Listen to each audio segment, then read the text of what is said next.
మరి భారతదేశ స్వాతంత్రం వచ్చి 79 ఏళ్ళు అయింది కదా, స్వాతంత్రానికి పూర్వం ఏముండే ఏం లేదు అన్ని మర్చిపోదామంటే కుదరదు. ఆ స్వాతంత్రం కోసం జరిగిన పోరాటాలు, త్యాగాలు అవన్నీ కూడా మననం చేసుకుంటేనే భవిష్యత్ తరాలకు కూడా మరి స్ఫూర్తివంతంగా ఉంటుంది. అదే రకంగా తెలంగాణ విషయంలో కూడా ఈ తాతల కథ, తండ్రుల కథ తెలుసుకోకపోతే నీ కథ ఏందో కూడా మరి తెలుసుకునే అవకాశం లేదు. నువ్వు పుట్టిన గడ్డ కథ, నిన్ను కన్న మట్టి కథ చదువుకోకపోతే, తెలుసుకోకపోతే కొంత నష్టం కూడా జరుగుతుంది. ఇవాళ మనం ఇతిహాసాల గురించి మాట్లాడుకుంటూ ఉంటాం, రామాయణం గురించి మాట్లాడుతూ ఉంటారు, మహాభారతం గురించి మాట్లాడుతూ ఉంటారు. ప్రతి యుగంలో, ప్రతి కథలో నాయకులు ఉంటారు, ప్రతినాయకులు ఉంటారు. అట్లాగే మరి తరాలు మారినా, స్వరాలు మారినా వాస్తవాలు మాత్రం మారవు. రామాయణం ఆనాటి త్రేతాయుగం నాటి ఇతిహాసం, మహాభారతం ద్వాపర యుగం నాటి కథ. ఎన్నో యుగాలు మారాయి, కానీ ఇంకా ఆ కథలు ఇంకా చెప్పుకుంటూనే ఉంటాం. అట్లాగే మనకు రామాయణం చదివితేనే అర్థమవుతుంది మారీచుడు చేసిన మాయలేందో, శకుని మామ పాచికలేందో మహాభారతం చదివితే తెలుస్తుంది.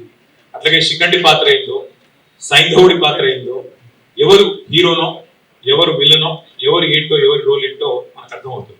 అట్లాగే తెలంగాణ కథలో కూడా ఒక మహోన్నతమైన గతం ఉంది, మహోజ్వల చరిత్ర ఉంది. ఇక్కడ వీరుడు ఉన్నాడు, వీరోచిత గాథలు ఉన్నాయి, ఇక్కడ కూడా అమరులు ఉన్నారు, త్యాగాలు ఉన్నాయి, ద్రోహాలు ఉన్నాయి, ధోకాలు ఉన్నాయి.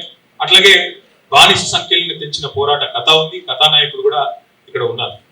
సరే, ఈ కథలో శకుని ఎవరో, శిఖండి ఎవరో, మారీచులు ఎవరో, దుశ్శాసనులు ఎవరో తప్పకుండా వచ్చే తరం కూడా తెలుసుకోవాలని చెప్పి నా ఆలోచన, నా భావన. అందుకే 12 ఏళ్ళు గడిచింది కదా, ఏం సాధించారు రవికాంత్ రెడ్డి గారు అడిగినప్పుడు నేను కూడా కొంత అధ్యయనం చేసే ప్రయత్నం చేసే వచ్చిన. ఈ రాష్ట్ర ఏర్పాటు అనేది ఏదో ఆషామాషిగా జరిగిన పోరాటం కాదు.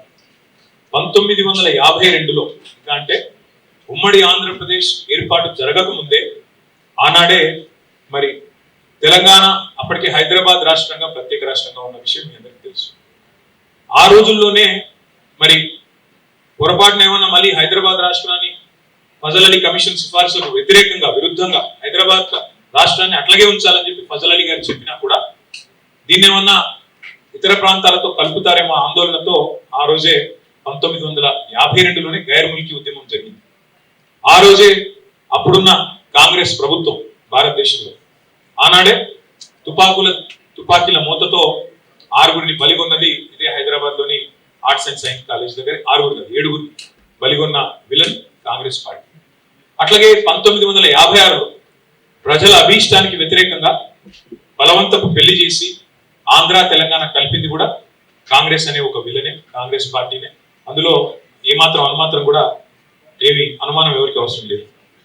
ఉన్న తెలంగాణను ఊడగొట్టింది కాంగ్రెస్ పార్టీనే, చాలా మంది బలి చేసింది కూడా కాంగ్రెస్ పార్టీనే.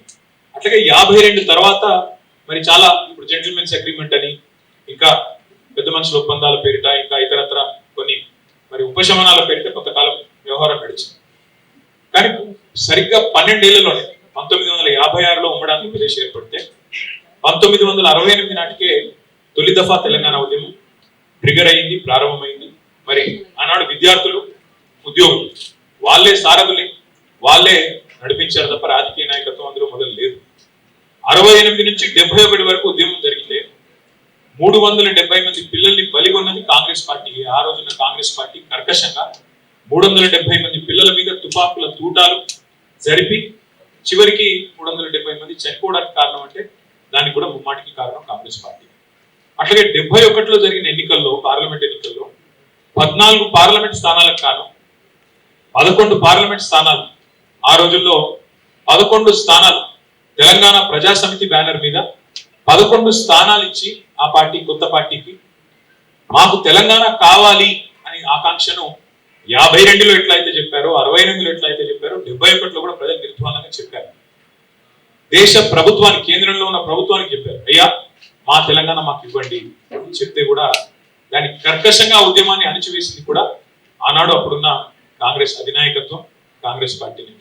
అట్లాగే మళ్ళీ 2001లో గులాబీ జెండా ఎగిరిన తర్వాత, కేసీఆర్ గారు మరి పార్టీ పెట్టిన తర్వాత, టిఆర్ఎస్ అనే పార్టీ పెట్టిన తర్వాత 2004లో మా దగ్గరకు వచ్చి పొత్తు పెట్టుకొని తెలంగాణ మనోభావాలను మేము గౌరవిస్తామని చెప్పి, రాష్ట్రం ఇస్తామని చెప్పి మరి ఎన్నికల ఎజెండాలో పెట్టి, అట్లాగే తర్వాత కామన్ మినిమం ప్రోగ్రామ్ లో పెట్టి భారత రాష్ట్రపతితో చెప్పించి 10 ఏళ్ల పాటు మమ్మల్ని కాల్చుకు తిన్నది తెలంగాణను.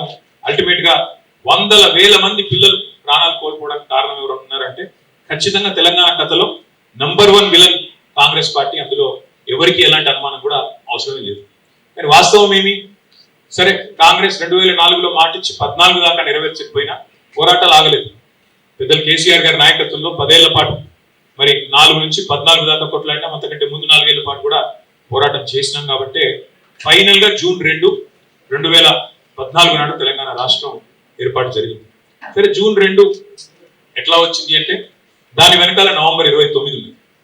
నవంబర్ 29 రోజు కేసీఆర్ సచ్చుడో తెలంగాణ వచ్చుడో అని మొండిగా కూర్చోపోతే, కేసీఆర్ శవయాత్రనో తెలంగాణ జైత్రయాత్రనో అని కూర్చోపోతే ఇవాళ తెలంగాణ రాష్ట్రము లేదు. ఇక్కడ మనం కూర్చుని మాట్లాడుకోవడానికి పుష్కర కాలం తర్వాత సందర్భం కూడా వచ్చే ప్రసక్తి లేదు. ఒక మొండితనం, ఒక సంకల్పం, ఉక్కు సంకల్పం ఉన్న నాయకుడు కేసీఆర్ గారు. ఇక్కడందరూ మీరు జర్నలిస్టులు, విజ్ఞులు, పెద్దలు, రాజకీయాలు ఎప్పటి నుంచో చూస్తున్న వాళ్ళు, అవపోసన పట్టిన వాళ్ళు ఉన్నారు. నేను మిమ్మల్ని సూటిగా ఒకటే అడుగుతాను. భారతదేశ సమకాలీన రాజకీయాల్లో మీరు ఒక్క రాజకీయ నాయకుని చూపెట్టండి నాకు. 2001లో పార్టీ పెట్టినప్పుడు సమాజంలో ప్రజల్లో ఉన్న ఒక అపనమ్మకాన్ని, అవిశ్వాసాన్ని, విశ్వాస లేమిని తొలగించడానికి నేను గనక ఎత్తిన జెండా దించితే నన్ను రాళ్లతో కొట్టి చంపే అధికారం మీకు ఇస్తున్నా అన్న ఒక్క రాజకీయ నాయకుడి భారతదేశంలో మీరు నాకు దయచేసి చూపెట్టారు. అలాంటి సాహసం సామాన్యమైన సాహసం కాదు. ఆ మాట అనడానికి కూడా గుండె ధైర్యం కావాలి. అట్లాగే నేను హైదరాబాద్ నుండి బయలుదేరిపోతున్నా, ఆంధ్రప్రదేశ్ నుంచి బయలుదేరిపోతున్నా, మళ్ళీ తిరిగి తెలంగాణలోనే కాలు పెడతా అని చెప్పాలంటే కూడా గుండె ధైర్యం కావాలి, కలేజా కావాలి. అట్లాగే కేసీఆర్ సచ్చుడో తెలంగాణ వచ్చుడో, కేసీఆర్ శవయాత్రన తెలంగాణ జైత్రయాత్రన చెప్పాలంటే గుండె ధైర్యం కావాలి. అందుకే కేసీఆర్ గారు ఆ రోజు, ఇవాళ రియర్ వ్యూ మిర్రర్ లో అన్ని క్లియర్ గానే కనబడతాయి. ఇవాళ రాష్ట్రం ఏర్పడిన తర్వాత 12 ఏళ్ళ తర్వాత ఎవరు పడితే వాళ్ళు ఏది పడితే మాట్లాడచ్చు. కానీ ఆ రోజు, ఆ నిమిషానికి, ఆ క్షణంలో ఉండే ఉద్విగ్నభరితమైన పరిస్థితుల్లో మరి కేసీఆర్ గారి సాహసం, ఆయనకి మొత్తం తెలంగాణ సమాజం అండగా నిలబడ్డ పద్ధతి, కేసీఆర్ గారితో పాటు మరి ఆనాడు తెలంగాణ సమాజం మొత్తం కులాలకు, మతాలకు అతీతంగా నిలబడ్డ పద్ధతి ఏదైతే ఉందో అల్టిమేట్ గా మనం చూసినట్టయితే దానివల్లనే ఇవాళ తెలంగాణ రాష్ట్రం సాకారం అయ్యింది అనేది నిర్వివాదం. సరే, కాంగ్రెస్ పార్టీ మేము ఇచ్చాము అని చెప్పుకోవచ్చు. ఇవ్వక తప్పని అనివార్యత సృష్టించింది తెలంగాణ ప్రజాశక్తి. తెలంగాణలోని ప్రజా కదలికలు, ప్రజా బాహుల్యం, ఇస్తావా చస్తావా అని చెప్పి కాంగ్రెస్ మెడ మీద కత్తి పెట్టకపోతే తెలంగాణ వచ్చే సమస్య. ఇది వాస్తవం, మీకు తెలుసు, నాకు తెలుసు. కాబట్టి ఎవరు ఏమి చెప్పినా ప్రజలు మరి అల్టిమేట్ గా ఒక నిర్ణయం తీసుకున్నారు.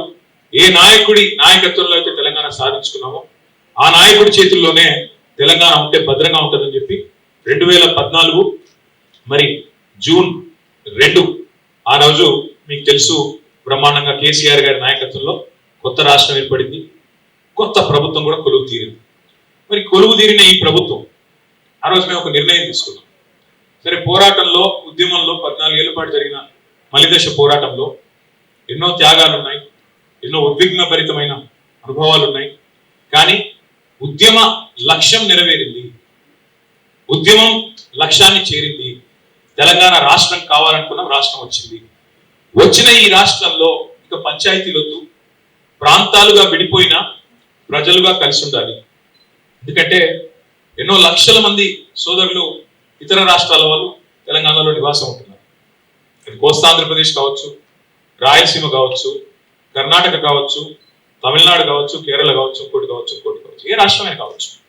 దేశంలోని అంతర్భాగం తెలంగాణ. కాబట్టి ఎవరైనా సరే ఇక్కడికి వచ్చి స్థిరపడ్డ వాళ్ళు, ఇది మా భూమి అనుకున్న వాళ్ళు, భూమిపుత్రులుగా ఈ భూమిని ముద్దాడిన వాళ్ళు, ఈ భూమిని అభిమానించిన వాళ్ళు అందరూ మా వాళ్ళే అనే భావనతో 10 ఏళ్ల పాటు ఎంత ఉద్విగ్నభరితమైన ఉద్యమం, ఎంత ఉద్వేగభరితమైన ఉద్యమం జరిగినా ఒక్కటంటే ఒక్క చిన్న సంఘటన జరగకుండా శాంతి భద్రతల్ని అద్భుతంగా నిర్వహించి బలంగా ఈ రాష్ట్రాన్ని నిలబెట్టిన నాయకుడు కేసీఆర్ గారు.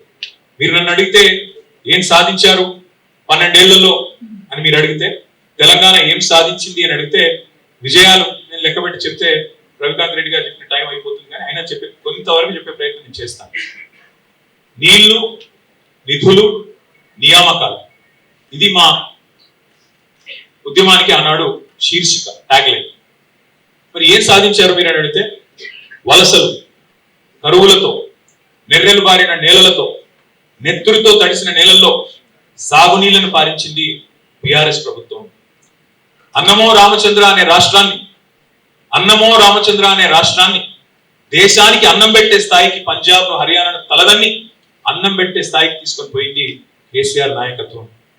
గోదావరి జలాల్లో, కృష్ణా జలాల్లో మాకు హక్కుగా సంక్రమించిన ప్రతి నీటి బొట్టుని ఒడిసిపట్టి అటు కాళేశ్వరాన్ని కాలంతో పోటీ పడుతూ పూర్తి చేసిన, ఇటు పాలమూరు రంగారెడ్డి ఎత్తిపోతల పథకాన్ని 90% పూర్తి చేసిన, సీతారామ ప్రాజెక్టును 80% పూర్తి చేసిన, ఇది చేసింది తెలంగాణలో సాగునీళ్లు పారాలని, కన్నీళ్లు బారిన తెలంగాణలో సాగునీళ్లు పారాలని, నెర్రలు వాసిన నేల, నెత్తురు గారిన నేలల్లో మళ్ళీ వ్యవసాయం జరగాలి, రైతులు వారి కళ్ళలో ఆనందం చూడాలని కేసీఆర్ గారు పరితపించారు.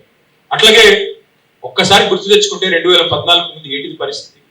వలసలు, కరువులు, కన్నీళ్లు, ఆకలి కేకలు, ఎన్కౌంటర్లు, ఆత్మహత్యలు, నెర్రెలు బారిన నేలలు, పాడుబడ్డ ఇల్లు, పడావబడ్డ భూములు, ఇవన్నిటిని కూడా సంపూర్ణంగా ఈ ముఖ చిత్రాన్ని మార్చే ప్రయత్నం చేసింది కేసీఆర్. ఉద్యమ తెలంగాణని ఉజ్వల తెలంగాణగా నిలబెట్టాలని ఒక బృహత్తరమైన యజ్ఞం చేసింది కేసీఆర్ నాయకత్వం.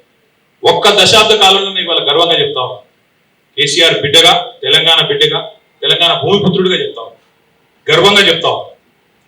ఒక సుసంపన్నమైన తెలంగాణను ఆవిష్కరించి భారతదేశం ముందు పెట్టాను. దశాబ్ద కాలంలోనే ఒక సస్యశ్యామల సిరి సంపదల దృశ్యాలను ఆవిష్కరించే నాయకత్వం మా పార్టీకి ఉన్నది, రాష్ట్రానికి ఉన్నదని గర్వంగా చెప్పుకునే పరిస్థితి. మాకు అన్నిటికన్నా ఆనందం కలిగించే ఒక సందర్భం ఏమంటే, మీకు నాయకత్వ పటిమ ఉందా తెలంగాణలో, ఇలా నాయకత్వ కెపాసిటీ ఉందా చాలా మంది అడిగేటోళ్ళు మమ్మల్ని ఉద్యమ సమయం. కానీ కేసీఆర్ గారి నాయకత్వం చూసిన తర్వాత మాకు కూడా ఇట్లాంటి ముఖ్యమంత్రి ఉంటే బాగుండు అని ఎవరైతే మీకు నాయకత్వ పటిమ ఉందా అని అడిగిన వాళ్ళ నోటెంబడే మాకు కూడా ఇలాంటి నాయకుడు ఉంటే బాగుండు అనే మాట అనిపించగలిగామంటే that is KCR, that is BRS, that is Telangana. అట్లాగే 1-2 కాదు, ఏమేమిటి నుంచి విముక్తి పొందినాము? నల్లగొండ జిల్లా ఫ్లోరైడ్తో తల్లడిల్లిన జిల్లా, లక్షల మంది బొక్కలు వంకరమైన జిల్లా, అంతకుముందు పరిపాలించిన గొప్ప గొప్ప పాలకుల వల్ల, పక్కన కృష్ణానది ఉన్న కనీసం నీళ్ళు ఇవ్వలేని అసమర్థత వల్ల బొక్కల్లో మూలుగు తెచ్చిపోయిన జిల్లా నల్లగొండ జిల్లా. అట్లాంటి నల్లగొండ జిల్లాకి శాశ్వతంగా ఫ్లోరోసిస్ అనే దరిద్రం నుంచి విముక్తి ప్రసాదించింది కేసీఆర్ గారి నాయకత్వం, మిషన్ భగీరథ అనే కార్యక్రమం ద్వారా.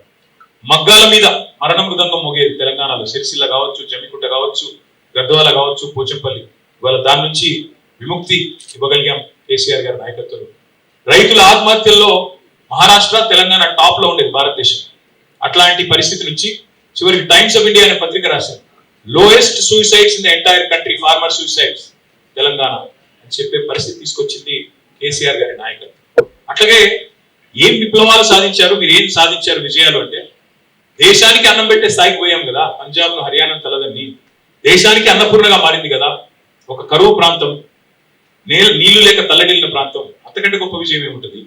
అట్లాగే కరెంట్ అనేది ఉండేదే కాదు తెలంగాణలో. ఉచిత కరెంట్ అని కాంగ్రెస్ ఏదైతే పెట్టిందో ఉత్త కరెంటే, కరెంట్ ఉంటే కదా ఉచిత కరెంట్. అలాంటి ఉత్త కరెంటు పరిస్థితి నుంచి 24 గంటలు వ్యవసాయానికి ఉచితంగా ఇచ్చిన ఒకే ఒక్క నాయకుడు భారతదేశంలో ఈ రోజుకి. 79 ఏళ్ల స్వాతంత్ర భారతదేశంలో ఒక్కడే పార్టీ, ఒక్కడే నాయకుడు, రైతుకి 24 గంటలు ఉచితంగా కరెంట్ ఇచ్చిన నాయకుడు కేసీఆర్. అది తెలంగాణ. ఇది విజయం కాదా? రైతు బంధు లాంటి పథకం, రైతుల దగ్గర డబ్బులు తీసుకున్న ప్రభుత్వాలు ఎన్నో ఉన్నాయి, భూమి శిస్తు, నీటి తీరువా. కానీ ఒక భూమిపుత్రుడుగా, ఒక రైతు బిడ్డగా, రైతు కష్టం తెలిసిన బిడ్డగా, రైతుగా కేసీఆర్ గారు రైతు బంధు అనే ఒక విప్లవాత్మకమైన పథకాన్ని తీసుకొచ్చారు. మేము అది ఎన్నికల్లో హామీ కూడా ఇవ్వలేదు. ఎకరానికి 10,000 రూపాయలు ఇచ్చి 72 లక్షల మంది రైతుల ఖాతాల్లో 73,000 కోట్ల రూపాయలు ఇచ్చిన ఒకే ఒక్క నాయకుడు భారతదేశంలో కేసీఆర్. అంటే ఇదేదో లాభం ఆశించే ఇంకోటి కాదు, వి వర్క్ విత్ ప్యాషన్. తెలంగాణని మేము ఒక ప్యాషనేట్ జాబ్ గా, ఒక టాస్క్ గా తీసుకున్నాం తప్ప, ఒక బాధ్యతగా తీసుకున్నాం తప్ప, అధికారాన్ని ఒక ఆలంబనగా చేసుకుని ఏదో చేద్దాం అనే ప్రయత్నం మేము ఎన్నడూ చేయలేదు. ఇంకొక మాటలో చెప్పాలంటే, నీళ్లు, నిధులు, నియామకాలు, నిధుల విషయానికి వస్తే, మేము బాధ్యత తీసుకున్నాడు తెలంగాణ యొక్క తలసరి ఆదాయం, భారతదేశంలో తెలంగాణ యొక్క తలసరి ఆదాయం 94,000 రూపాయలు. మేము బాధ్యతల నుంచి ర్యాంక్ 12, భారతదేశంలో number 12 rank per capital income లో మేము బాధ్యత తీసుకున్న నాడు, మేము బాధ్యత నుంచి వైదొలిగిన నాడు డిసెంబర్ 3, 2023లో తెలంగాణ యొక్క ర్యాంక్ నెంబర్ 1, 3,47,000 రూపాయల తలసరి ఆదాయంతో భారతదేశంలోనే అగ్రభాగాన్ని నిలబెట్టింది కేసీఆర్ గారి నాయకత్వం, బీఆర్ఎస్ నాయకత్వం. మేము బాధ్యత తీసుకున్న నాడు gross state domestic product GSDP 4.5 లక్షల కోట్లు ఉంటే మేము దిగిపోయే నాడు 15 లక్షల కోట్లు. మధ్యలో కరోనా వచ్చింది 2 ఏళ్ళు, అయినా ఎక్కడ కూడా ఆగలేదు. ఒక అమోఘమైన ఆర్థిక విప్లవాన్ని సృష్టించింది కేసీఆర్ నాయకత్వం. 200 ఉన్న గురుకుల పాఠశాలల్ని 1022 గురుకులాలకు తీసుకెళ్లింది కేసీఆర్ గారి నాయకత్వం. 6.5 లక్షల మంది పిల్లలకి విద్యా బుద్ధులు, ఎస్సీ, ఎస్టీ, బీసీ, మైనారిటీ పిల్లలు, చదువుకి దూరంగా ఉన్న వర్గాల పిల్లలకి మరి ఒక్కొక్క విద్యార్థి మీద 1,20,000 రూపాయలు ఖర్చు పెట్టి ఐఐటీల్లో, ఐఐఎంలో, ఎన్ఐటీల్లో, టాప్ ఇంజనీరింగ్ కాలేజీలలో, టాప్ మెడికల్ కాలేజీలలో సీట్లు వచ్చే విధంగా చేసింది కేసీఆర్ గారి నాయకత్వం, బీఆర్ఎస్ నాయకత్వం. అట్లాగే భారతదేశంలోనే ఒకే ఒక్క రాష్ట్రం, ప్రతి జిల్లాలో 33 జిల్లాలు ఉంటే 33 జిల్లాల్లో ఒక్కొక్క జిల్లాలో ప్రభుత్వ మెడికల్ కాలేజు, అదే జిల్లాలో ప్రభుత్వ నర్సింగ్ కాలేజ్ ఉన్న ఒకే ఒక్క రాష్ట్రం తెలంగాణ. తెలంగాణ ఏర్పడక ముందు మొత్తం తెలంగాణ ప్రాంతంలో ఉన్నది 5 మెడికల్ కాలేజీలు. అందులో స్వాతంత్రం రాకపూర్వం ఉన్నది ఉస్మానియా, గాంధీ. తర్వాత వచ్చింది కేవలం కాకతీయ, రిమ్స్. నిజామాబాద్ లో వచ్చిన ఇంకో యూనివర్సిటీ, తెలంగాణ యూనివర్సిటీ. కానీ కేసీఆర్ గారి నాయకత్వంలో ఇవాళ ఒక తెల్లకోటు విప్లవాన్ని సృష్టించింది తెలంగాణ ప్రభుత్వం. ప్రతి జిల్లాలో ఒక మెడికల్ కాలేజ్, ఈ దేశంలో ఎక్కడా లేదు. కేసీఆర్ కిట్ తో మాతా శిశు మరణాలు తగ్గించాం.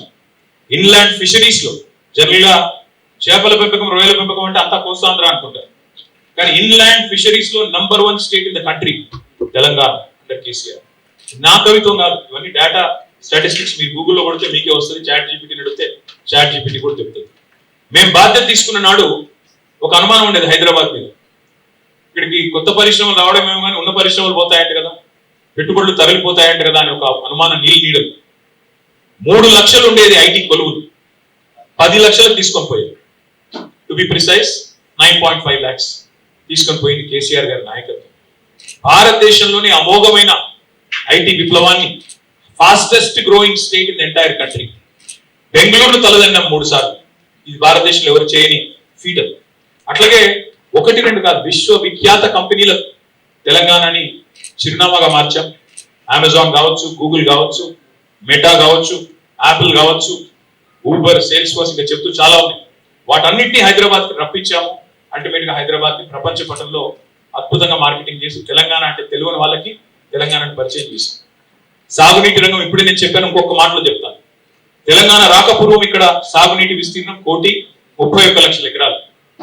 2014లో సాగు విస్తీర్ణం, సాగునీటి కాదు, సాగు విస్తీర్ణం పంటలు పండింది 1,31,00,000 ఎకరాలు.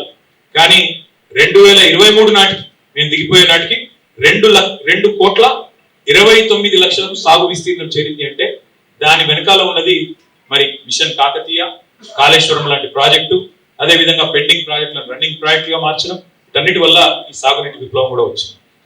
ఇక గ్రామాలు ఆదర్శ గ్రామాలుగా వెలిసినాయి. ఒక గంగదేవిపల్లి ఉండేది తెలంగాణ ఏర్పడక ముందు, ఒకటే ఒక గంగదేవిపల్లి ఆదర్శ గ్రామం అంటే. కానీ తెలంగాణ ఏర్పడిన తర్వాత top 20 villages in the country ఎక్కడ, బెస్ట్ విలేజెస్ ఎక్కడ అని కేంద్ర ప్రభుత్వం అవార్డులు ఇస్తే, కేంద్ర rural development ministry 19 were from Telangana. జాతీయ పంచాయతీరాజ్ దినోత్సవం రోజు 30% అవార్డులు, 3% జనాభా ఉండే రాష్ట్రం 30% అవార్డులు కొట్టింది.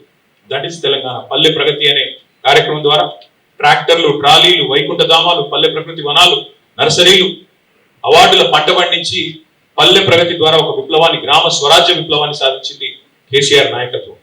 భూమిపుత్రులుగా తెలంగాణ సాధించుకున్న తర్వాత ఇక్కడి పేదల మీద అభిమానంతో, ఇక్కడి పేద ప్రజల మీద మమకారంతో ఎన్నో మానవీయమైన పథకాలు తెచ్చుకున్నాం. 200 రూపాయల పెన్షన్ ఉండేది తెలంగాణ వచ్చినప్పుడు, దాన్ని 2,000 చేసుకున్నాం. 2,000 రూపాయలు చేసుకున్నాం. 46 లక్షల మందికి ఆసరగా నిలబడి. అట్లాగే 1 కాదు 2 కాదు, what Telangana does today India does tomorrow అనే విధంగా, ఇండియా ఫాలోస్ టుమారో అనే విధంగా తెలంగాణ ఆచరిస్తుంది, దేశం అనుసరిస్తుంది అనే పద్ధతుల్లో దేశానికే పరిపాలనలో కొన్ని కొత్త పాఠాలు కూడా నేర్పింది తెలంగాణ. ఇది వాస్తవం. రైతు బంధు అని మనం పెడితే 2015లో, మోడీ గారు 2018లోనో 17లోనో PM కిసాన్ సమ్మాన్ అని చెప్పి రైతు బంధుని కాపీ కొట్టి వాళ్ళు పెట్టుకున్నారు. ఒక 12 రాష్ట్రాల్లో పెట్టుకున్నారు. కాలియా పేరిట ఒక రాష్ట్రంలో, కృషి బంధు పేరిట ఒక రాష్ట్రంలో రైతు బంధు పథకం దేశానికి ఆదర్శంగా మారింది. మిషన్ భగీరథ పేరిట ఇంటింటికి నీళ్లు మనమిస్తే దేశానికి ఆదర్శంగా మారి హర్ ఘర్ జల్ అనే పథకం వచ్చింది. మిషన్ కాకతీయ అని మనం ప్రారంభిస్తే అమృత్ సరోవర్ అని చెప్పి కేంద్ర ప్రభుత్వం కాపీ కొట్టి వాళ్ళు కూడా పెట్టుకున్నారు. Imitation is the best form of flattery అంటారు. కాబట్టి definitely what Telangana has done is contributed to the nation. We are less than 3% of India, కానీ we contribute to 5% of India's GDP. We contribute to nation building. జాతి నిర్మాణంలో ఒక కీలకమైన పాత్ర పోషించింది తెలంగాణ. నేను ఇప్పుడు చెప్పింది ఏదైనా తప్పు అని రుజువు ఎవరైనా చేయగలుగుతారని నేను సవాల్ చేస్తాను ప్రెస్ క్లబ్ వేదిక. అది కాంగ్రెస్ మిత్రులు కావచ్చు, బీజేపీ మిత్రులు కావచ్చు. ఇవాళ మీరు దేశంలో చాలా రాష్ట్రాల్లో అధికారంలో ఉన్నారు. తెలంగాణ సాధించిన ప్రగతి కంటే కేసీఆర్ గారి నాయకత్వంలో భారతదేశంలో ఏ రాష్ట్రమైనా కనుక మాకంటే ఎక్కువ సాధించింది అని మీరు రుజువు చేస్తే నేను శాశ్వతంగా రాజకీయాల నుంచి తప్పుకుంటాను. That is my open challenge to both Congress and BJP. మీరు ఇవాళ పరిపాలిస్తున్న 25 రాష్ట్రాల్లో ఎక్కడైనా ఒక రాష్ట్రంలో ఇంతకంటే ఎక్కువ చేశామని మీరు చూపెడితే నేను శాశ్వతంగా రాజకీయాల నుంచి తప్పుకుంటాను. గణాంకాలతో సహా నేను చెప్తా ఉన్నాను. నేను కాకి లెక్కలు చెప్పట్లేదు, కాకి లెక్కలు చెప్తా ఉన్నాను. కాబట్టి నేను అనేది ఒకటే, ఎన్నో కళ్ళు చెదిరే కట్టడాలు, ఎన్నో సాహసోపేతమైన సంస్కరణలు, ఎన్నో పథకాలు. ఒక మాటలో చెప్పాలి, తెలంగాణ ఏం చేసింది 10 ఏళ్ళు కేసీఆర్ గారి నాయకత్వంలో అంటే ఒక సమగ్ర, సమీకృత, సమతుల్య, balanced, integrated and holistic approach తో అన్ని వర్గాలను కలిపి నడిపింది తెలంగాణ. వీళ్ళు వాళ్ళని కాదు, విద్యార్థులు, నిరుద్యోగులు, ఉద్యోగులు, మహిళలు, చెప్పుడు పోతే ఇంకా చాలా ఉన్నాయి, కార్మికులు, కర్షకులు, ప్రతి వర్గానికి మేలు చేశారు. ఉద్యోగులకు హైయెస్ట్ ఫిట్మెంట్ భారతదేశంలో ఇచ్చింది కేసీఆర్ గారి ప్రభుత్వం. 73% ఫిట్మెంట్ ఇచ్చింది భారతదేశంలో. ఎక్కడా లేదు, ఏ బీజేపీ ప్రభుత్వం లేదు, ఏ కాంగ్రెస్ ప్రభుత్వం లేదు. Highest special increment on Telangana formation. ఎందుకంటే తెలంగాణ ఫార్మేషన్ లో మాతో పాటు కొట్లాడిన వాళ్ళు ఉద్యోగులు, మాతో పాటు కదం దొక్కిన వాళ్ళు టీఎన్జిఓలు, తెలంగాణ ప్రభుత్వ ఉద్యోగులు పెన్ డౌన్ చేశారు. సకల జనుల సమ్మెలో మాతో నడిచారు. అందుకే వారి మీద మమకారంతో వారిని 73% ఫిట్మెంట్ ఇచ్చి కాపాడుతున్నాం. ఎన్ని ప్రచారాలు చేసినా, ఎన్ని రకాల దుర్మార్గమైన కార్యక్రమాలు మా మీద చేసినా అవన్నీ పట్టించుకోకుండా తదేక దీక్షతో ముందుకు పోయారు. కానీ మేము మమకారంతో పనిచేసుకుంటూ పోతే అహంకారం అని ముద్రేశారు మా మీద. కేసీఆర్ గారి కుటుంబం మాత్రమే బాగుపడ్డదన్నారు. మొత్తం 4 కోట్ల ప్రజలు నా కుటుంబం అని చెప్పి కేసీఆర్ గారు భావిస్తే ఆ 4 కోసమే తెలంగాణ వచ్చిందా అని చెప్పి విష ప్రచారం చేశారు. పర్వాలేదు, అధికారం ఎవరికి శాశ్వతం కాదు. అధికారంలో శాశ్వతంగా ఉంటామని ఎవరైనా అనుకుంటే వాళ్ళు మూర్ఖులు. కాబట్టి ఆ బాధ ఏమీ లేదు, అధికారం పోయిందనే బాధ ఏమాత్రం లేదు. బాధ ఎక్కడ అనిపిస్తుందంటే, ఇంత కష్టపడి సాధించిన రాష్ట్రం, ఇన్ని త్యాగాలతో ఏర్పడ్డ రాష్ట్రానికి ఇవాళ ఒక తెలంగాణ ద్రోహి ముఖ్యమంత్రిగా ఉంది. తెలంగాణ వాదుల మీదకి తుపాకీ తీసుకుపోయిన వ్యక్తిని కాంగ్రెస్ మన నెత్తిన రుద్దింది. కాంగ్రెస్ కల్చరే సీల్డ్ కవర్ సీఎంలు మీకు తెలుసు. ఎవరు ఎక్కువ డబ్బులు ఇస్తే వాళ్ళకి ముఖ్యమంత్రి పదవి వస్తుంది. అదే అందరికీ తెలిసిందే, కొత్తదేమీ లేదు. అలాగే ఇవాళ ఒక తెలంగాణ ద్రోహిని మన మీద రుద్ది ఆయన ద్వారా ఇంకా కూడా 2.5 సంవత్సరాలు అయిపోయింది. జనరల్ గా సినిమా భాషలో చెప్పాలి అంటే ఒక సినిమా హిట్టా ఫట్టా అనేది ట్రైలర్ చూస్తే తెలిసిపోతుంది. కానీ ఇక్కడ ఇంటర్వ్యూలు కూడా అయిపోయింది. First half over, first half disaster, second half even ముగ్గురు డిజాస్టర్ పక్కా. కాబట్టి ఇంకా పెద్దగా చూడడానికి కానీ ఇంకోటి కానీ లేదు. అన్నం ఉడికిందా లేదని తెలుసుకోవడానికి ఒక మెతుకు ముట్టుకుంటే చాలు కదా. 2.5 సంవత్సరాలు అయింది. ముఖ్యమంత్రి గారు మాట్లాడే అపసవ్యపు మాట్లాడుతుంటే ఏడవాలో నవ్వాలో తెలవట్లేదు. 100 రోజులు 6 గ్యారంటీలని పనికిమాలిన ప్రచారం చేసిందే మీరు. ఆర్థిక పరిస్థితి ఏంటి అంటే, మా కాంగ్రెస్ కు అపారమైన అనుభవం ఉంది, మేము చాలా పెద్దవాళ్ళం, మా తాతలు నేతులు తాగారు, మా మూతుల వాసన చూడండి, చాలా కాలం నడిపాం, నిర్విఘ్నంగా నడిపాం ప్రభుత్వాలను, మాకున్న అమోఘమైన ఆర్థిక పరిజ్ఞానంతో అద్భుతాలు సృష్టిస్తాం, ఇదేముంది 6 గ్యారంటీలు అనాయాసంగా ఇస్తామన్నారు 100 రోజుల్లో. ఇవాళ ముఖ్యమంత్రి గారు ఏమంటున్నారు, 100 రోజులు ఏమైందయ్యా అంటే, ఎంత కండలు తిరిగిన పైల్వానైనా 3 నెలల పిల్లలు పుట్టిస్తాడా? సరే 3 నెలల్లో పిల్లలు పుట్టరు స్వామి మాకు తెలుసు, కానీ 30 నెలల్లో పుట్టకపోతే ఏమనాలి మిమ్మల్ని? ఏమని పిలవాలి? నేనంటే మళ్ళీ బాధపడతారు, అహంకారం అంటారు. నేను అనట్లా, 3 నెలల్లో పిల్లలు పుట్టలే సరే ఓకే, 30 నెలల్లో పుట్టకపోతే ఏమనాలి మిమ్మల్ని? ఏమని పిలవాలి? నపుంసకులు అనాలా? ఏమనాలి? ఏమని పిలవాలి? వాళ్ళు ఎంత దరిద్రమైన పరిస్థితి అంటే తెలంగాణలో వడ్డించిన విస్తరలాగా బంగారు పల్లెల్లో పెట్టి అప్పచెప్పాం. మీకు రాష్ట్రాన్ని. లెక్కలు కూడా నేను నా దగ్గర చెప్పండి, మొత్తం కాగితాలకి తెచ్చాను. కొంతమంది అనుమానాలు ఎక్కువ ఉంటాయి కాబట్టి తెచ్చాను అవి కూడా. కట్టిన ఇల్లు పెట్టిన పోయినట్టు అప్పచెప్పినాం మీకు. ఆ రోజు బ్రహ్మాండంగా కేసీఆర్ గారు ఉన్నప్పుడు కరోనా వచ్చిన రైతు బంధు ఆగలేదు, కళ్యాణ లక్ష్మి ఆగలేదు, కేసీఆర్ కిట్ ఆగలేదు, ఆసరా పెన్షన్ ఆగలేదు, ఉద్యోగుల జీతాలు ఆగలేదు, ఏది ఆగలేదే. మరి ఇవాళ మీ పాలనలో నేను అడుగుతా ఉన్నాను, ఏ ఒక్క పథకం పెట్టలేదు కొత్తది. 6 గ్యారంటీలు ఎప్పుడు అటకెక్కించారు. అలవిగాని హామీలతో, అడ్డమైన మాటలతో, దుష్ప్రచారాలతో, విష ప్రచారాలతో అధికారంలోకి వచ్చారు. వెంకటకి కూడా మొహం బాలేక అద్దం పగలు కొట్టుకున్నాడు. అట్లా ఈయన కూడా పరిపాలన చేత కాదు, కప్పం కట్టడం ఒకటి తెలుసు, ధాన్యం సంచులు కొని తెలివి లేదు, ధనం సంచులు ఢిల్లీకి మోసేది తెలుసు. అందుకే ఇవాళ ఏం చేస్తున్నాడు, ఏమీ లేదు. తెల్లారు లేస్తే కేసీఆర్ నామస్మరణ. అదేదో పాట ఉంటుంది, హిందీ పాట, తుజే క్యా కియా అంటే తేరా నామ్ లియా తుజే యాద్ కియా అని.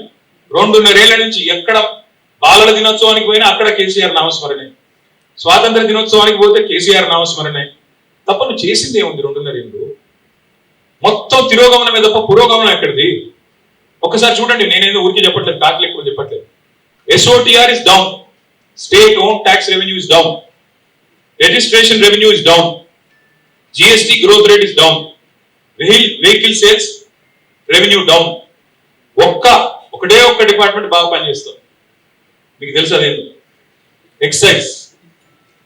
మందు గమనం ఒక్కటే జోరు మీద ఉంది, మందగమనం మిగతాదంతా మందగమనం. మందు గమనం మాత్రం జోరు మీద ఉంది, మిగతాదంతా మందగమనం.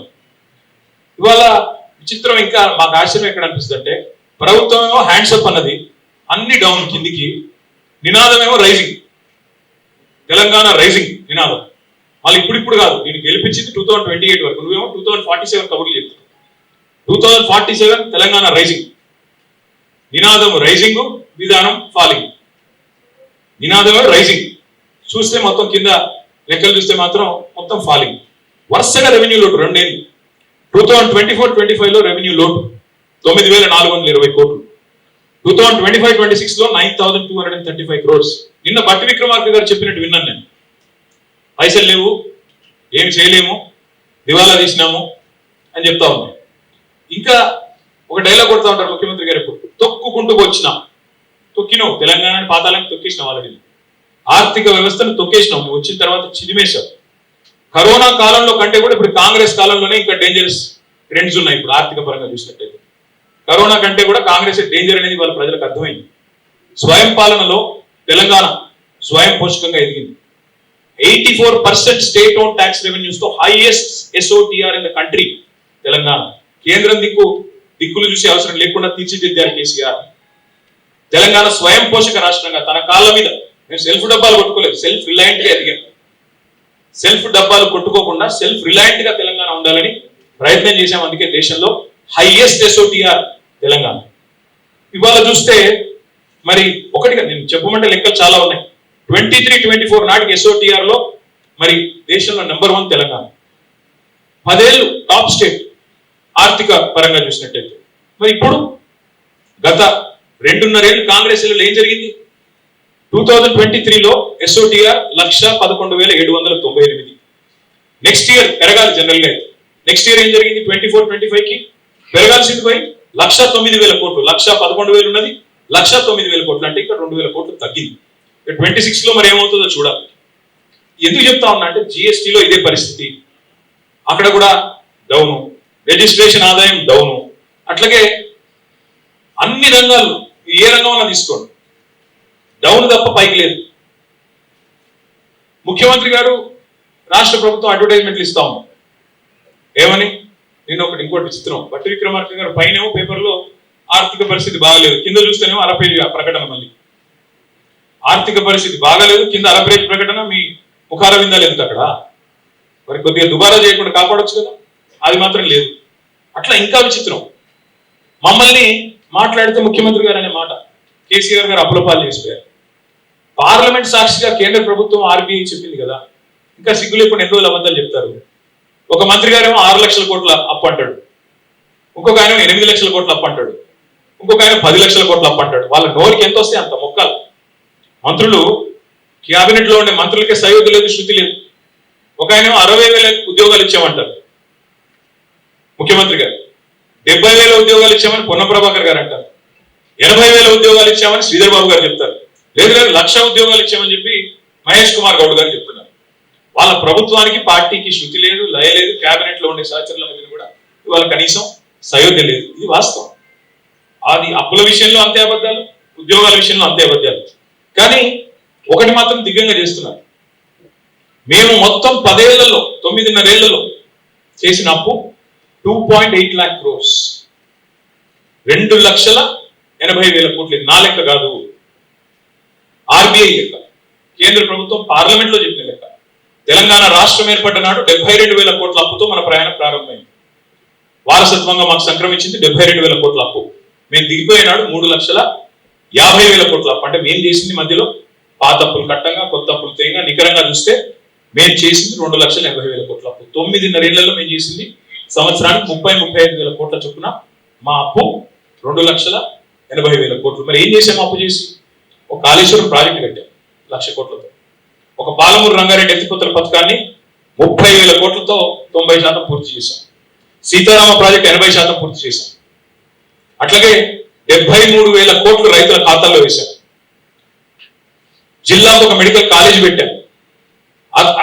అస్తవ్యస్తంగా ఉన్న కరెంట్ సరఫరాని దివ్యంగా చేసి, మా మిర్యాలు కూడా మాజీ ఎమ్మెల్యే భాస్కర్ గారు ఇక్కడే ఉన్నారు. దామరచెర్లలో భారతదేశంలోనే అతిపెద్దదైన అల్ట్రా మెగా పవర్ ప్రాజెక్టు 35,000 కోట్ల రూపాయలతో కట్టారు. ఏం చేశారు కేసీఆర్ అప్పు చేసి అంటే 15 లక్షల మంది ఆడపిల్లలు పెళ్లిళ్ళు చేశారు, కళ్యాణ లక్ష్మి షాదీ ముబారక్ ఇచ్చి. 15 లక్షల మంది పిల్లలకి కేసీఆర్ కిట్లు ఇచ్చారు, 1000 గురుకుల పాఠశాలలు పెట్టారు, ప్రతి జిల్లాలో కలెక్టరేట్ కట్టారు, ప్రతి జిల్లాలో ఎస్పీ ఆఫీస్ కట్టారు, కొత్త జిల్లాలు, కొత్త మండలాలు, కొత్త రెవెన్యూ డివిజన్లు, కొత్త మున్సిపాలిటీలు, తాండాలు, పంచాయతీలు, ఇవన్నీ చేసింది కేసీఆర్. నేను అడుగుతా ఉన్నా రేవంత్ రెడ్డి గారు, అప్పులు చేయడంలో మాత్రం ఇవాళ రేవంత్ రెడ్డి గారి ప్రభుత్వం కొత్త రికార్డులు సృష్టిస్తున్నది. 50% టైం అయింది రేవంత్ రెడ్డి గారి ప్రభుత్వం. 4 లక్షల కోట్ల అప్పు చేసింది. మేము మొత్తం 9.5 ఏళ్లలో చేసిన అప్పు 2,80,000 కోట్లు అయితే రేవంత్ రెడ్డి గారి ప్రభుత్వం ఇప్పటికి చేసిన అప్పు 4 లక్షల కోట్లు 2.5 ఏళ్లలో. ఏం చేశారు మరి? 4 లక్షల కోట్ల అప్పు చేసి రైతు బంధు ఇచ్చావా? యూరియా ఇచ్చావా? 4,000 పెన్షన్ అన్నావు 100 రోజుల్లో ఇచ్చినావా? మహిళలకు 2,500 ఇస్తాను ఇచ్చావా? దివ్యాంగులకు 6,000 అన్నావు ఇచ్చావా? నిరుద్యోగులకు 4,000 వృత్తి అన్నావు ఇచ్చినావా? 2 లక్షల ఉద్యోగాలు మొదటి సంవత్సరంలో ఇస్తాను ఇచ్చావా? ఏదీ లేదు. ఇంకోటి ఇంకా విచిత్రమైన విషయం, అప్పులు బ్రహ్మాండంగా చేస్తున్నారు, రెండో వైపు పరిమితికి మీరే అప్పులు చేస్తున్నారు. ఇంకా విచిత్రమైన విషయం, ల్యాండ్ ఆప్షన్లు బ్రహ్మాండంగా జరుగుతున్నాయని ప్రకటన. 234 కోట్లకు 35 కోట్లకు ఎకరం పోయిందని చెప్తున్నారు. అలా డబ్బులను ఎక్కడ పోతున్నాయి? ఆ డబ్బులతో ఎందుకు నువ్వు చెప్పిన గ్యారంటీలు, 420 హామీలు, 13 డిక్లరేషన్లు ఎందుకు అమలు చేయవు? ఎక్కడ పోతున్నాయి డబ్బులని? 4 లక్షల కోట్ల డబ్బులు ఉద్యోగులకు పిఆర్సీ ఇవ్వవు, పెన్షనర్లకు రిటైర్మెంట్ బెనిఫిట్లు ఇవ్వవు, పోయి మా జర్నలిస్టులకు ఇంటి స్థలాలు ఇవ్వవు. అన్ని నువ్వే కదా ఇచ్చిన హామీలు, ఏది అమలు చేయలేదు ఇప్పుడు. ఏ ఒక్కటి మీరు ఇచ్చింది 420 హామీలు.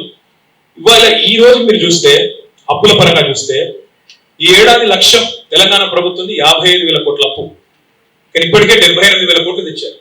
అంటే 23,000 కోట్లు ఎక్స్ట్రా అప్పు తెచ్చారు ఆల్రెడీ. ఇది న్యాయ లెక్కలు కాదు. మీరు కావాలంటే దీన్ని నన్ను you can hold me to scrutiny, you can call any of the financial experts, మీరు పిలవండి, నేను కూడా వస్తాను. ఇవన్నీ కూడా కాగ్ ఆడిటెడ్ లెక్కలు. ఇంకా దరిద్రమైన పరిస్థితి ఏంటంటే, నాకు ఇక్కడ కాగ్ది కూడా సమాచారం ఉంది, మీకు ఇస్తాను కావాలంటే. I leave the entire set with press club, I can cross check మీ.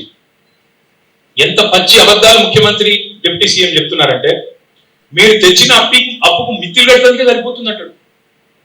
నేను ఎంత కడుతున్నారా అని చెప్పి కాగ్ లెక్కలు తీసిన.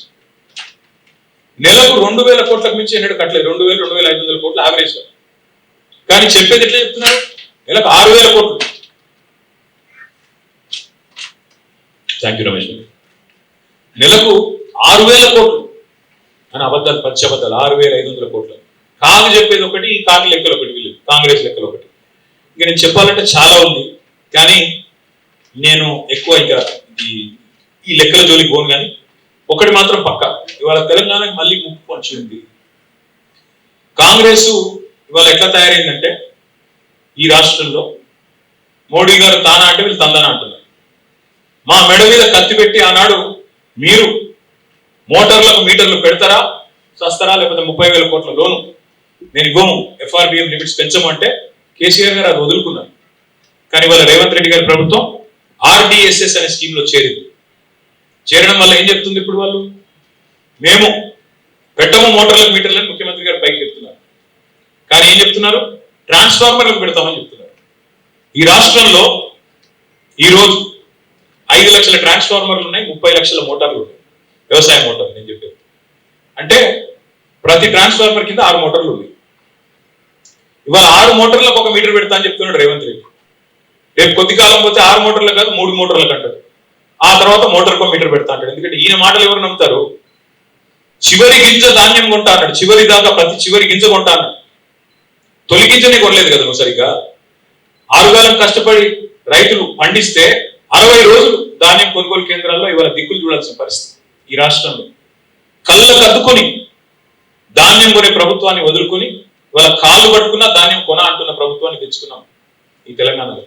అందుకే ముప్పు పొంచి ఉంది అంటున్నాం. మోటార్లకి మీటర్లు పెట్టే ప్రభుత్వం, రైతు డిస్కమ్ అట. రైతు డిస్కమ్ ఏంది అసలు? భారతదేశంలో ఎక్కడ లేదు రైతు డిస్కమ్, ఇక్కడ ఎందుకండి? కేసీఆర్ గారు ఏ రైతు డిస్కమ్ పెట్టకుండా 24 గంటలు ఉచిత కరెంట్ ఇవ్వలేదా రైతులకి? నాణ్యమైన కరెంట్ ఇవ్వలేదా? వ్యవసాయం మరి దిగుబడులు ఇబ్బడిగా పెరగలేదా? భారతదేశంలో నెంబర్ 1 తెలంగాణ కాలేదా? మరి మాకు అవసరం లేని, మాకు అక్కడికి రాని రైతు డిస్కమ్ నేను ఎవడు అడిగాడు? ఏ రైతు దరఖాస్తు ఇచ్చాడు? ఎందుకు పెట్టావు? ఇది రైతుల అనుమానాలు రావా? నువ్వు మోటార్లకు మీటర్లు పెట్టే బ్యాచ్ అని పక్కా తెలుసు రైతులకి. ఎందుకంటే మోడీ గారు ఏమంటే నువ్వు చేస్తావు. పైన మోడీ ప్రభుత్వం, ఇక్కడ జోడీ ప్రభుత్వం, ఇద్దరు కలిసే ఉన్నారు, కలిసికట్టుగా నడుస్తున్నారు. అలా అనుమానం కూడా అక్కర్లేదు. 100% నేను చెప్తున్నా, తెలంగాణ రైతులు పారా హుషార్, తస్మాత్ జాగ్రత్త. ఈ దుర్మార్గులు చెప్పింది చేయరు, చేసింది చెప్పరు. చెప్పారు కదా, రైతు డిక్లరేషన్ లో కౌలు రైతులకు రైతు బంధు ఇస్తానని ఇచ్చిండా? రైతు కూలీలకు ఇందిరమ్మ ఆత్మీయ భరోసా అని ఇచ్చిండా? రైతు భరోసా 15,000 ఇస్తానని ఇచ్చిండా? 2 లక్షల రుణమాఫీ చేసిండా? ఏది చేసిండే నేను మాట నమ్ముతారు మీరు? అందుకే నేను అంటున్నా, ముప్పు పొంచే ఉన్నది. నేను మాత్రం ఒకటే చెప్పదలుచుకున్న చివరికి ముగించే ముందు, మా పార్టీకి మొన్ననే 25 సంవత్సరాల నుండి 26 సంవత్సరాలు అడుగు పెట్టారు. అట్లాగే తెలంగాణ 12 ఏళ్ళు నుండి 13 సంవత్సరాలు అడుగుపెట్టింది. ఉర్రూ తొలగించిన 14 ఏళ్ల ఉద్యమాన్ని చూశాం. అభివృద్ధి పరవలు తొక్కిన ఒక 9.5 ఏళ్ల అధికార ప్రస్థానాన్ని చూశాం. గత 2.5 సంవత్సరాలుగా ప్రభుత్వాన్ని ప్రశ్నిస్తూ, నిలదీస్తూ మరి ప్రతిపక్ష పాత్ర కూడా మీరు చూశారు. ఈ 25 వసంతాలు పూర్తి చేసుకోవడం అంటే మామూలు విషయం కాదు ఒక రాజకీయ పార్టీ. తెలుగు నేలలో 2 పార్టీలకు మాత్రమే ఆ ఫీటు ఇప్పటికి సాధ్యపడింది. ఒకటి ఎన్టీ రామారావు గారు స్థాపించిన తెలుగుదేశం పార్టీకి 40 ఏళ్ళు నిండింది అనుకుంటా, 42-43 ఏళ్ళు నిండింది అనుకుంటా. మా పార్టీ 25 ఏళ్ళు నిండింది. జగన్మోహన్ రెడ్డి గారి పార్టీ కూడా 12 ఏళ్ళు 10 ఏళ్ళు అయినట్టుంది. 25 ఏళ్ళు నిలదొక్కున్నది మాత్రం ఈ 2 పార్టీలు. ఎన్టీ రామారావు గారు స్థాపించిన టీడీపీ, కేసీఆర్ గారు స్థాపించిన టీఆర్ఎస్, నాటి టీఆర్ఎస్, నేటి బీఆర్ఎస్. ఇవాళ ఈ ఇంటి పార్టీ గుండెల్లో పెట్టుకుని అభిమానిస్తున్న, ఆదరిస్తూ మమ్మల్ని కంటికి రెప్పలాగా కాపాడుకుంటున్న తెలంగాణలోని ప్రతి సోదరికి, సోదరుడికి హృదయపూర్వకంగా వారికి నా ధన్యవాదాలు. అట్లాగే ఒక అనితర సాధ్యమైన ఉద్యమాన్ని నిర్మాణం చేయడమే కాకుండా ఆ ఉద్యమం లక్ష్యం చేరుకోవడం, అల్టిమేట్ గా రాష్ట్రం సాకారం కావడం, సాకారమైన రాష్ట్రానికి నాయకత్వం వహించే ఓ మహద్భాగ్యం మాకు కలగడం, ఇవన్నీ కూడా చాలా చాలా మనసు నిండా ఆనందాన్ని నింపే మరి ఒక ప్రస్థానం. కానీ సరే, మధ్యలో ఎత్తుపల్లాలు ఉంటాయి, మధ్యలో ఎదురు దెబ్బలు ఉంటాయి, ఒడిదుడుకులు ఉంటాయి, ఆటుపోట్లు ఉంటాయి. కానీ మా నాయకుడు చెప్పేది ఒకటి, కేసీఆర్ గారు, విజయం లభించినప్పుడు పొంగిపోకూడదు, ఓటమి వచ్చినప్పుడు కుంగిపోకూడదు అని చెప్తారు. అందుకే వారిచ్చిన ధైర్యంతో, వారిచ్చిన సాహసంతో ముందుకు పోతా ఉన్నాం. మిగతా రాజకీయ పార్టీలకి పాలిటిక్స్ అంటే ఒక గేమ్, మాకు మాత్రం ఒక టాస్క్. అందుకే ఆ టాస్క్ ని ఏ పాత్రలో ఉన్నా ప్రజలే కేంద్ర బిందువుగా, వారి సమస్యల పరిష్కారమే ప్రధాన నేతృత్వంగా ముందుకు పోతా ఉన్నాం. మరి ఈ మధ్య కాలంలో జరిగిన కొన్ని ఎన్నికల్లో కూడా పార్టీ మంచి ఫలితాలు సాధించింది. రేపటి రోజున కూడా నేను ఒకటే చెప్తా ఉన్నాను, కేసీఆర్ లాంటి నాయకుడు తెలంగాణకి రక్షణ కవచంలాగా ఉన్నంత కాలం ఎవ్వరూ ఏమీ చేయలేరు. ముమ్మాటికి తెలంగాణ తన అస్తిత్వాన్ని, తన ఆత్మని వెతుక్కుంటూ రాష్ట్రాన్ని సాధించుకున్నది. సాధించుకునే ఈ రాష్ట్రాన్ని ఉజ్వల తెలంగాణగా, భారతదేశానికి ఒక లైట్ హౌస్ లాగా నిలబెట్టేదాకా మా ప్రయాణం కొనసాగుతూనే ఉంటుంది. ప్రెస్ క్లబ్ కి మిత్రులకి నాకు ఈ అవకాశం ఇచ్చినందుకు హృదయపూర్వకంగా వారికి ధన్యవాదాలు. నమస్కారం.